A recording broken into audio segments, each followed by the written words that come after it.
Hey guys, welcome back in the series of C programming language. This is Sumit और आज के इस video में हम बात करने वाले हैं डेटा टाइप्स के बारे में।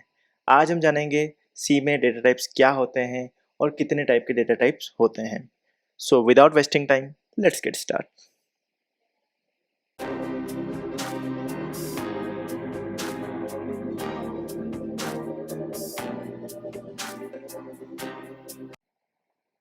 तो सबसे पहले बात करते हैं डेटा टाइप के बारे में।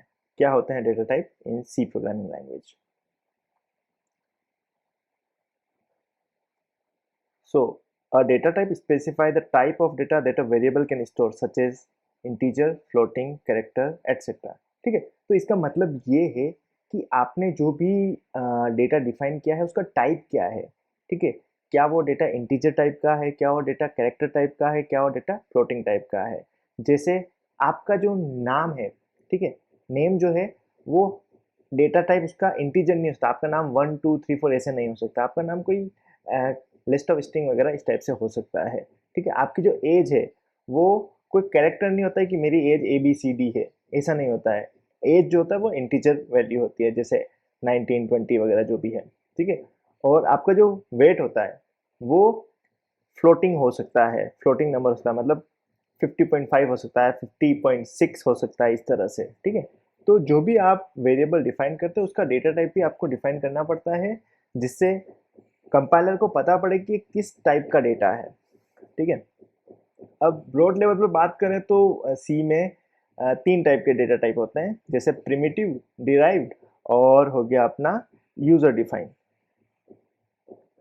ठीक है, तो इस तरह से ये 3 अपने पास होता है। तो प्रिमिटिव में क्या क्या होता है? प्रिमिटिव जो होता है वो बेसिक होता है। ठीक है, प्रिमिटिव में होता है अपना character, integer, float, double and void. ठीक है, कैरेक्टर मतलब होता है कि जो भी सिंगल कैरेक्टर, जैसे ABCD। इंटीजर हो गया कोई भी एक नंबर, 1 2 3 4 5 6। फ्लोटिंग हो गया जैसे कोई भी नंबर 1.5 2.5 1.35 इस टाइप से, जिसमें फ्लोटिंग वैल्यू हो। डबल भी इसी तरह से। और वॉइड मतलब जिसकी कोई वैल्यू नहीं है। सेकंड टाइप के होते हैं डिराइव्ड। उसमें आते हैं array. Array list of integer हो सकता है, लिस्ट ऑफ स्ट्रिंग हो सकता है, इस टाइप से एरे होता है। ठीक है, पॉइंटर और फंक्शन, इनके बारे में हम आगे डिस्कस करेंगे। और थर्ड टाइप होता है यूजर डिफाइंड टाइप। उसमें आता है इनम, स्ट्रक्चर और यूनियन। ठीक है, इसके बारे में हम बाद में बात करेंगे। अभी हम प्रिमिटिव डेटा टाइप से उनके बारे में ही बात करेंगे। ठीक है, तो चलते हैं अपने कोड में और कुछ कोई डेटा टाइप जो है वो डिफाइन करके देखते हैं। ठीक है, तो सबसे पहले मैं क्या करूँगा, हैश इंक्लूड stdio.h। ठीक है, इसके बाद मैं क्या करूँगा कि एक अपना मेन फंक्शन बना देंगे, इंट मेन। एक रिटर्न 0 कर देते हैं यहाँ पर। अब हम क्या करते हैं कि कुछ डेटा टाइप डिफाइन करते हैं, जैसे इंट a इक्वल 5। ये मैं इंटीजर ले लिया। अब मैं कुछ डेटा टाइप डिफाइन करता हूँ फ्लोट। जैसे मान लीजिए एक काम करते हैं, इंट एज। ठीक है, इंट एज ले लिया, उसको वैल्यू देते हैं 20। ठीक है, अब एक और फ्लोट,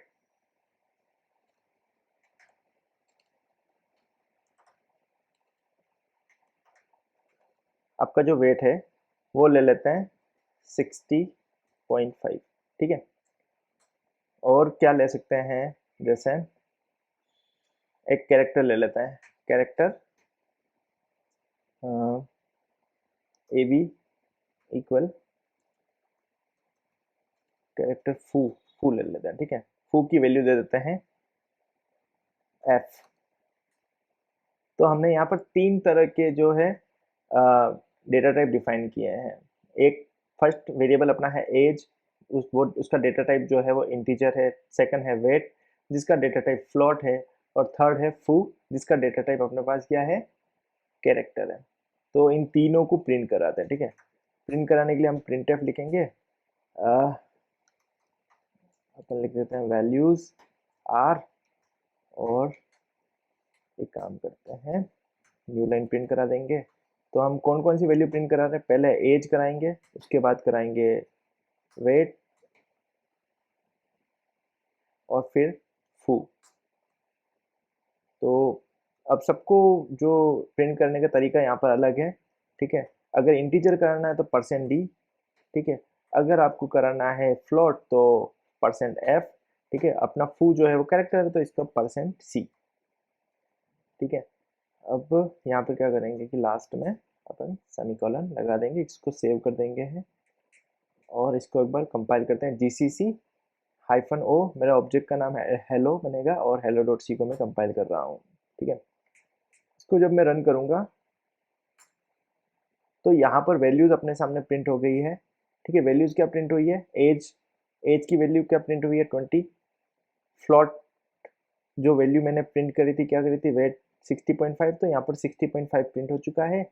और फू की वैल्यू जो है वो f प्रिंट कराई थी अपने, f प्रिंट हो गई है, ठीक है। मान लीजिए कि मैं चाहूँ कि कोई कांस्टेंट डिक्लेयर करता हूँ, ठीक है। तो यहाँ पर मान लीजिए मैं कांस्टेंट डिक्लेयर कर लेता हूँ, कॉन्स्ट a इक्वल टू 50, ठीक है। और यहाँ पर एक वेरिएबल डिक्लेयर कर लेते हैं, कॉन्स्ट b इक्वल 50। तो अब हम जानेंगे कि कॉन्स्ट करना है, कॉन्स्ट इंट। जब भी आप कॉन्स्टेंट डिक्लेयर करते हो तो इस तरह से आपको लिखना पड़ता है, जो भी वैल्यू होती है, const int a, const int, चलो ये जो b वेरिएबल है इसको अपन कांस्टेंट नहीं बनाते हैं, ये है जो का जो ही रहने देते हैं, ठीक है। तो अब बात करते हैं कि वेरिएबल और कांस्टेंट में क्या डिफरेंस होता है, ठीक है। ये तो है अपना वेरिएबल और ये अपना है कांस्टेंट। तो इन दोनों में फ़र्क क्या होता है? तो फ़र्क ये होता है कि कांस्टेंट को आप बदल नहीं सकते, वो कांस्टेंट ही रहेगा। और वेरिएबल जो है होता है उसको आप बदल सकते हो अपने हिसाब से, ठीक है। तो हम कांस्टेंट और इसमें अगर डिफरेंस देखते हैं तो क्या होता है, कैरेक्टरिस्टिक्स क्या होती है सबसे पहले, ठीक है। कैरेक्टरिस्टिक्स की अगर बात करें तो value is not changeable during the course of program, ठीक है। कांस्टेंट की वैल्यू आप चेंज नहीं कर सकते पूरे प्रोग्राम के अंदर। और वेरिएबल्स के बारे में अगर बात करें तो value can be change any time during the course of the program. अब यूसेज कहाँ कहाँ होता है, ठीक है। अब कांस्टेंट का आप यूज कहाँ कर सकते हो? Use constant when you want to declare something that won't change midway in your program, ठीक है। जैसे कि आपका नेम हुआ, वो आप प्रोग्राम में चेंज नहीं करोगे, ठीक है। तो आप नेम को आप एज ए कांस्टेंट ले सकते हो। जैसे ग्रेविटी की वैल्यू जो है, ठीक है, वो कांस्टेंट होती है। ग्रेविटी कांस्टेंट फिक्स होता है तो आप उसको कांस्टेंट में डिक्लेयर कर सकते हो। जैसे पाई की वैल्यू जो है कांस्टेंट होती है 3.14, तो पाई को आप कांस्टेंट ले सकते हैं। वेरिएबल क्या हो सकता है? Use variable to store data that may और will change during the running of program, ठीक है। तो ये बात अपने समझ में आ गई कि क्या होता है कांस्टेंट और वेरिएबल में, ठीक है।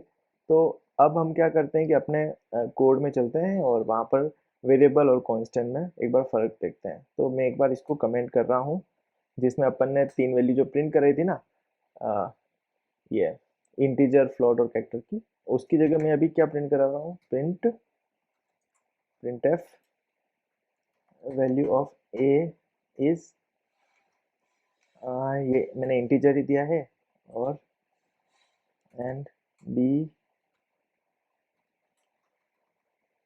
इज %d, और मैं इसको वैल्यू असाइन कर देता हूँ a, b, ठीक है। एक बार इसको रन करते हैं। तो जैसे इसको रन करेंगे तो हमें पता चलेगा कि value of a is 50 and b is 50, ठीक है, सही बात है। अब मैं क्या करता हूँ कि मेरे प्रोग्राम के अंदर आता हूँ, मेन फंक्शन के अंदर, यहाँ पे b की वैल्यू को मैं कर देता हूँ 60, ठीक है। b एक वेरिएबल है तो इसको अपन चेंज कर सकते हैं। तो यहाँ पर मैं क्या करता हूँ, फिर से कंपाइल करता हूँ, फिर से रन करता हूँ। तो अब देखोगे कि a की वैल्यू जो है 50 और b की वैल्यू जो है 60 प्रिंट होगी, क्योंकि b जो है वेरिएबल था तो हमने वेरिएबल को चेंज कर दिया। अब एक काम करते हैं, a की वैल्यू को भी हम कर देते हैं 60। तो देखते हैं कि ये रन होता है कि नहीं होता है। तो सबसे पहले तो हम कंपाइल करके देखते हैं इसको, क्योंकि ये कंपाइल टाइम पे ही एरर थ्रो कर देगा। सी जो है कंपाइल टाइम लैंग्वेज है, तो वो जो कंपाइल करते हैं उस टाइम पर ही एरर थ्रो कर देता है। तो एरर ये क्या बोल रहा है? Variable A declared const here, line number 7 पर अपन ने इसको कांस्टेंट डिक्लेयर किया था, उसके बाद हम क्या कर रहे हैं कि इसको लाइन नंबर 12 पर फिर से असाइन कर रहे हैं कोई नया वैल्यू। तो ये प्रोग्रामिंग की सी प्रोग्रामिंग की एथिक्स के खिलाफ है, तो अपन ऐसा नहीं कर सकते। तो कांस्टेंट को आप नई वैल्यू असाइन नहीं कर सकते हो, वेरिएबल में ही कर सकते हैं। तो फिर से एक बार रन करते हैं, हमने हटा दिया है, तो इस बार ये सही से परफेक्टली रन कर जाएगा। ठीक है, अब बढ़ते हैं आगे और देखते हैं कि किस किस टाइप के जो डेटा टाइप होते हैं। जैसे इंटीजर, फ्लोट, कैरेक्टर, इस टाइप से तो हमने देख लिया, कांस्टेंट भी हमने बना के देख लिया। अब देखते हैं कि और क्या क्या टाइप के होते हैं सी में। ठीक है, तो यहाँ पर हम देखेंगे तो बहुत सारे डेटा टाइप है, जैसे कैरेक्टर हुआ, अनसाइंड कैरेक्टर, शॉर्ट और int, unsigned int, long, unsigned long, float, double, long double, etcetera. ठीक है, तो इसकी साइज जो है वो बाइट्स में दे रखी है। कैरेक्टर 1 बाइट का होता है, अनसाइंड कैरेक्टर 1 बाइट का होता है, इंटीजर 2 बाइट का होता है, और अनसाइंड इंट जो है 2 बाइट का होता है, और लॉन्ग 4 बाइट का होता है। इस तरह से फ्लोट जो है वो 4 बाइट का होता है। इस तरह से जो सिस्टम पर डिपेंड करता है। और इसको आप जब प्रिंट एफ करते हो तो उसमें किस तरह से आप लिख सकते हैं, जैसे कैरेक्टर को %c से, अनसाइंड कैरेक्टर को %c से, शॉर्ट और इनको %i %d से, और अनसाइंड को %u से, लॉन्ग को %ld से, और अनसाइंड लॉन्ग को %lu से। इस तरह से आप कर सकते हैं। डबल फ्लोट को आप %f या %g से कर सकते हैं, डबल को %lf से कर सकते हैं, और लॉन्ग डबल को भी %lf से कर सकते हैं। तो एक बार इसको भी प्रिंट करके देखते हैं हम किस तरह से हम कर सकते हैं। ठीक है, तो हमने क्या किया, एक बार एक और वेरिएबल बना देते हैं, या फिर इसको ही काम करते हैं, लॉन्ग इंट बी।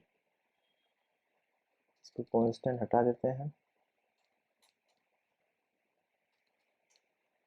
ठीक है, यहाँ पर मैं क्या कर रहा हूँ कि जो अपना बी वेरिएबल है, बी वेरिएबल जो कि लॉन्ग टाइप का है, अब लॉन्ग को कैसे प्रिंट कराएंगे, %ld से प्रिंट कराएंगे। ठीक है, इसको एक बार रन करते हैं, तो यहाँ पर आप देखोगे कि यहाँ पर हमने %ld से इसको प्रिंट करा दिया है। ठीक है, इसी तरह से हम एक और वेरिएबल बनाते हैं जो कि डबल टाइप का होता है,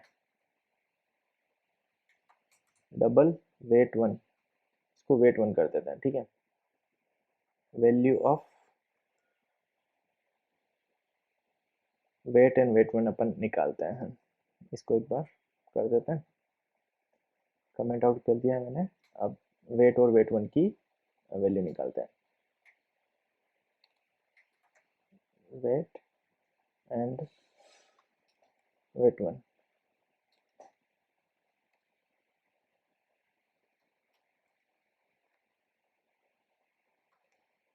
एक बार एक काम करते हैं, इसको %d से ही चलाते हैं, इसका क्या रेस्पॉन्स आता है अपने पास, क्या रिजल्ट आता है। ठीक है, तो ये क्या बोल रहा है कि इसने तो एरर थ्रो कर दी। क्या क्या बोला है कि वार्निंग जनरेट हुई है कि यहाँ पर %f आना चाहिए। ठीक है, क्योंकि अगर अपन इस प्रोग्राम को रन करेंगे तो गिबरिश वैल्यू आएगी, तो उसका कोई सेंस नहीं है। तो इसको %d को, वेट अपना %f है, और वेट 1 जो है वो डबल है। ठीक है, तो यहाँ पर %lf। ठीक है, तो मैं इसको आप फिर से रन करता हूँ, इस बार सही से कंपाइल हो गया है। तो यहाँ पर आप देखोगे तो अपना जो वेट जो है वो सही से प्रिंट हो चुका है। ठीक है, और आगे बढ़ते हैं कि जैसे कि हमने यहाँ पर देखा था कि जो भी कैरेक्टर, इंटीजर, लॉन्ग वगैरह की साइज होती है। ठीक है, तो जैसे कि अपन जब भी अपन वेरिएबल असाइन करते हैं तो वो मेमोरी में क्या है कि अपनी थोड़ी जगह लेता है। ठीक है, तो सबसे पहले अपन बात करते हैं किसकी क्या साइज है, हटा देते हैं ये सारा। तो अब जब भी अपने को किसी की इंटीजर, फ्लोट, डबल वगैरह की साइज देखनी है तो किस तरह से अपन साइज देख सकते हैं, तो इसके लिए प्रोग्रामिंग लैंग्वेज में एक प्रोवाइड कर रखा है साइज ऑफ करके। साइज ऑफ ए इज, तो वेयर कर लेते हैं। ठीक है, तो यहाँ पर अपन करेंगे साइज जो होगी वो %ld में आती है, लॉन्ग में आती है। तो LD प्रिंट करते हैं यहाँ पर, और यहाँ पर लिखते हैं साइज ऑफ। ठीक है, जब भी आप साइज लिखोगे साइज ऑफ आपको दिख जाएगा। साइज ऑफ किसकी साइज देखनी है अपने को, मान लीजिए अपने को ए की साइज देखनी है। ए क्या है, इंटीजर टाइप का है, तो ए कितनी जगह ले रहा है मेमोरी में। मैं यहाँ पर %/n ऐड कर देता हूँ ताकि न्यू लाइन में अपने आप आ जाए। ठीक है, तो यहाँ पर क्या है, साइज ऑफ var इज 4। कौन से वार की बताइए, वेरिएबल की बताइए, ए की वैल्यू इसने बताई है 4। ठीक है, 4 यहाँ पर बाइट्स है। तो इसी तरह से जैसे मान लीजिए हम देखना चाहें कि जो फ्लोट है वो कितनी साइज लेता है, तो यहाँ पर वेट को ओपन जब करेंगे तो वेट ने भी अपना जो साइज लिया है मेमोरी में 4 बाइट का लिया है। ठीक है, ये सिस्टम टू सिस्टम वेरी कर सकता है। 32 बिट सिस्टम पे अलग बताता है, 64 बिट पे अलग बताता है। इसी तरह हम फू जो कि एक कैरेक्टर है, ठीक है, तो इसने कितनी मेमोरी ली है, तो कैरेक्टर हमेशा 1 बाइट की स्पेस लेता है। तो जैसा कि हमने इसमें देखा था, कैरेक्टर 1 बाइट का ले रहा है। इंटीजर हम भी अभी हमने प्रिंट कराया था, कितने ले रहा था, 2 बाइट ले रहा था। और लॉन्ग हमने अभी प्रिंट करानी है, ठीक है, और बाकी हम अभी प्रिंट कराते हैं। मान लीजिए हमारा एक और इंटीजर है लॉन्ग इंट। ठीक है, लॉन्ग इंट कितना ले रहा है, बी, साइज ऑफ बी। यहाँ पर अब इसका जब बी की साइज देखेंगे तो हम देखेंगे कि बी जो है वो इंटीजर से जस्ट डबल ले रहा है, इंटीजर से डबल। ठीक है, तो यहाँ पर आप देख पा रहे हैं इंटीजर से जस्ट डबल। इसी तरह से जो फ्लोट की जगह डबल है वो भी ऐसे ही लेगा। जैसे वेट 1 अगर देखेंगे तो वेट 1 का देख लेते हैं। ठीक है, इसने भी डबल लिया है। तो एक बार एक काम करते हैं, यहाँ पर 2 वैल्यू प्रिंट करा के देख लेते हैं, जिससे क्या है कि अपना कंपैरिजन सही होगा। And %LD। ठीक है, तो size of weight and size of weight 1। ठीक है, इन दोनों को अपन एक बार कंपेयर करके देखते हैं। वेट और वेट 1 को हम देख रहे हैं, तो यहाँ पर आप देखोगे कि वेट ने कितना लिया है 4 और वेट 1 ने लिया है 8। क्यों लिया डबल, क्योंकि एक तो फ्लोट है एक डबल है। इसी तरह एक बार इंट ए और लॉन्ग इंट बी, इसको भी देखते हैं। ठीक है, size of A and size of B. तो यहाँ पर हम देखेंगे, इसको जब कंपाइल करेंगे और रन करेंगे तो यहाँ पर आप देखोगे 4 and 8 यहाँ पर आ चुका है। So that's all about data type in C. Video अच्छा लगा तो वीडियो को लाइक करना, चैनल को सब्सक्राइब करना, एंड थैंक्स फॉर वॉचिंग।